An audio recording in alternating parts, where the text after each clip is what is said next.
गुज़िश्ता 70, 73, 74 साल में पाकिस्तान की तारीख़ में माशाल्लाह भी लगा, सिविलियन हुकूमत भी आई, बदतरीन डिक्टेटरशिप भी देखने को मिली, लेकिन एक ऐसी डिक्टेटरशिप जो असल में फ़ौजी डिक्टेटरशिप को भी मात दे गई, और वो है 3.5 साल का ये अरसा। बज़ाहिर तो इमरान खान साहब अपने आप को एक जमहूरी सियासी आपके शख्सियत कहते हैं, सिविलियन हुकूमत कहते हैं, लेकिन 3.5 साल में इस कौम ने देखा है कि जिस तरीके से इन्होंने जुल्म और जबर और इंतकामी कार्रवाई की है, ज़ातियात पर हमला किया है, लोगों की जो हैं वो लोगों के घर 4 और 4 दीवारी को तार किया है।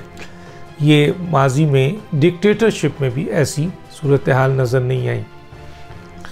तो इमरान खान साहब अपने इंतकामी जो उनकी कार्रवाई है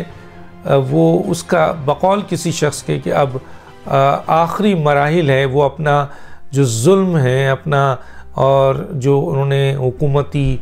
रियासती ताकतों को इस्तेमाल करके इस मुल्क में जुल्म और जबर का एक नया बाब जो है वो रकम किया है, और तारीख़ इसको बड़े स्याह बाब में हमेशा याद करेगी। माजी में जब तारीख़ में मुस्तक़बिल में जब तारीख़ लिखी जाएगी तो इमरान खान साहब की सामने बहुत सारी बातें लिखी जाएंगी। वहाँ ये ज़रूर लिखा जाएगा कि ये शख्स ना सिर्फ अपने मोहसिनों को डसा, जिन्होंने इन पर एहसान किया उनको उनको डसा,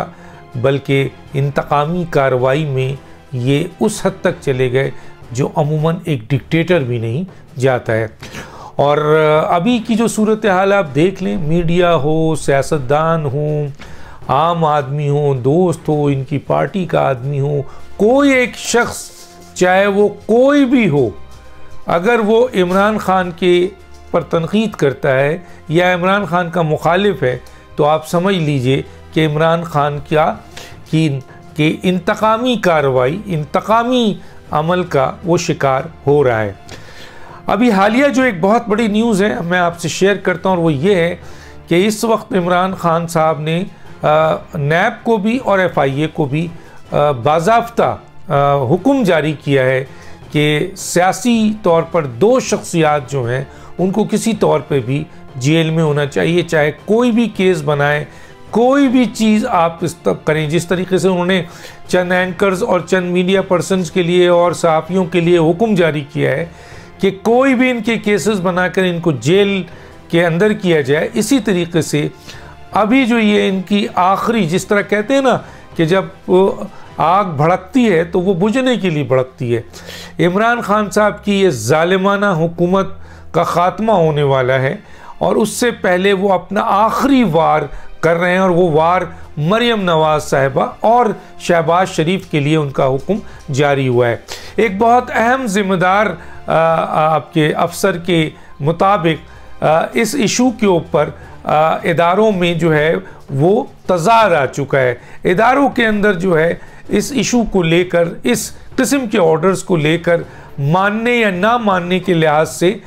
2 मुख्तलिफ राय पैदा हो गई है। एक तरीके से इदारे के अंदर बगावत जो है वो शुरू हो गई है, और बकौल उनके कि ये हुक्म जो है वो अभी रिसेंटली है कि मरियम नवाज़ और शहबाज शरीफ को किसी भी तौर पर जो है वो अंदर किया जाए। ख़ास तौर पे मरियम नवाज़ साहिबा की इक्विटल जो है बिल्कुल तैयार है, और मरियम नवाज़ साहिबा अगर बरी हो जाती हैं तो फिर नवाज़ शरीफ साहब का केस भी बहुत कमज़ोर हो जाता है, और बरी होने के बाद यानी जब मरियम नवाज़ के ऊपर सज़ा मौजूद है, वो उनको कन्विक्ट किया गया है, उसके ऊपर वो उनका अंदाज़, उनका सियासी अमल, उनकी जद्दोजहद, उनके स्ट्रगल इतनी स्ट्रॉन्ग है कि उनका ये ख्याल है कि अगर वो आपकी अदालत ने उनको बाइज़्ज़त बरी कर दिया तो उसके बाद मरियम नवाज़ साहिबा जो हैं वो एक ऐसी शक्ल इख्तियार कर लेंगी जो इनकी हुकूमत के परखचे उड़ा देगा। ये उनकी सोच है और इस सोच के हवाले से वो नहीं चाहते, इसीलिए नैब पर बहुत बड़ा प्रेशर था और आखिर में उन्होंने नैब के पास कुछ ऑप्शन नहीं था, तो ये अजहर सिद्दीक साहब एडवोकेट को दिया गया कि आप इसको जो है इनको लाएं और इनके ज़रिए केस को तूल दें। अगर आपके पास सबूत नहीं और आप मौजूदा हालात में अदालतें दबाव में फ़ैसले नहीं मेरिट पे कर रही हैं, तो फिर आप इस केस को तूल दें, जितना तूल दे सकते हैं। और एक ऐसे शख्स को लेके आए हैं जो खुद कह रहे हैं कि इस पे वॉल्यूमिनस जो है वो ये केस वॉल्यूमिनस है, जबकि इरफान कादिर ने बड़े खूबसूरत जुमला कहा कि इररिलेवेंट वॉल्यूमिनस है। तो कहने का मतलब ये है कि मरियम नवाज साहिबा को किसी भी सूरत में गिरफ़्तार किया जाए और गिरफ़्तार करके उनको जेल के अंदर रखा जाए। शहबाज शरीफ को भी गिरफ़्तार किया जाए ताकि ये अदम एतमाद की जो पूरी तहरीक शहबाज शरीफ लेके चल रहे हैं वो सब टूट जाए। ये बातें आपके सामने आ रही होंगी, लेकिन ये बात आपको शायद कम लोगों ने बताई हो कि इनके इस फैसले के बाद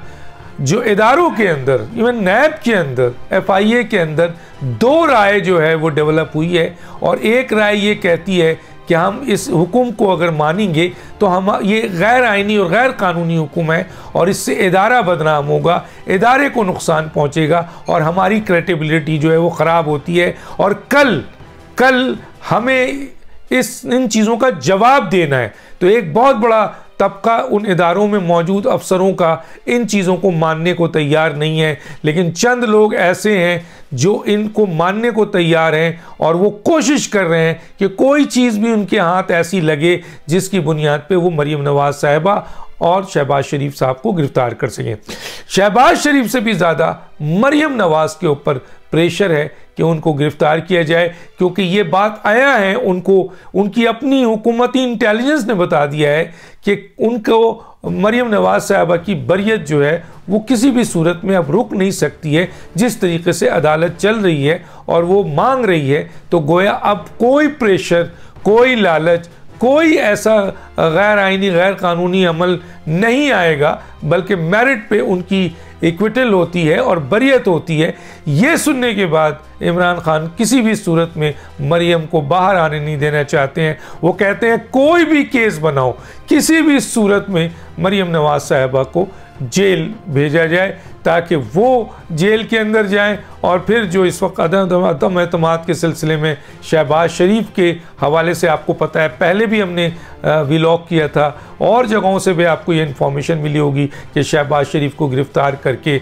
और इस पूरे मेकनिज़म को जो अदम एतमाद का शहबाज शरीफ के इर्द गिर्द घूम रहा है, इसको ख़त्म किया जाए। वो ये समझते हैं कि अगर शहबाज शरीफ गिरफ़्तार होकर किसी भी सूरत में जेल जाते हैं तो उनके ख़िलाफ़ अदम एतमाद जो है वो नहीं लाई जा सकती। दूसरी तरफ उनको अपनी एक किश्ती जो डूब रही है, इस पे बहुत बड़ा जो है वो बहुत बड़ा सुराख हो जाएगा और ये कश्ती बहुत तेज़ी से डूबेगी अगर मरियम नवाज साहिबा बरियत के बाद सियासी मैदान में खुलकर सामने आ जाएंगी। तो गोया इस वक्त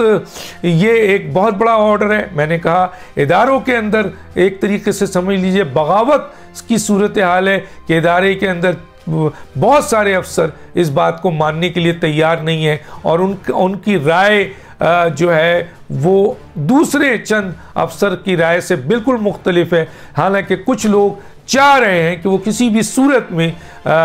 ये काम करके वज़ीर आज़म से आशीर्वाद लें या फ़ायदा लें, जो होते हैं हर इदारे में अच्छे बुरे लोग, लेकिन एक बड़ी तादाद समझती है कि ये गैर आइनी गैर कानूनी काम है और वज़ीर आज़म प्रेशर डालकर इस रियासती इदारे को अपने मकासद के लिए, अपने इंतकाम के लिए इस्तेमाल करना चाहते हैं, जो कि इदारे के लिए भी सही नहीं है और उनके लिए भी सही नहीं है। और एक बात जो बरमला किसी ने कही कि कल हमें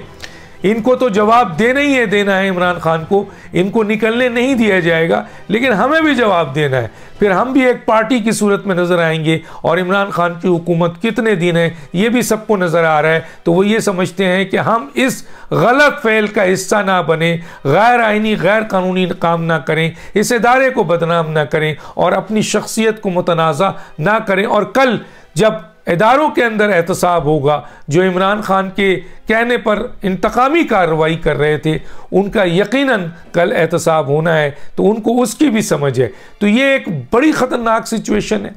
और इमरान खान साहब मुकम्मल तौर पर सोचने समझने की सलाहियत से बाहर आ चुके हैं और बड़े गुस्से में हैं और वो ये कहते हैं कि ये शहबाज शरीफ और मरियम नवाज साहिबा को मैं देखना नहीं चाहता हूँ बाहर। कोई ऐसा तरीक़ाकार, कोई ऐसा जरिया निकाला जाए जिस पे मरियम नवाज साहिबा को गिरफ्तार किया जाए। YouTube पर गूगली टीवी देखने के लिए youtube.com की सर्च बार में गूगली टीवी टाइप करें। गूगली टीवी के पेज पर सुर्ख रंग के सब्सक्रिप्शन वाले बटन पर क्लिक करना ना भूलिए। YouTube पर अपलोड होने वाली वीडियो से बाखबर रहने के लिए बेल आइकॉन पर क्लिक कीजिए। आपको हर नई आने वाली वीडियो के बारे में नोटिफिकेशन मौसूल हो जाएगा।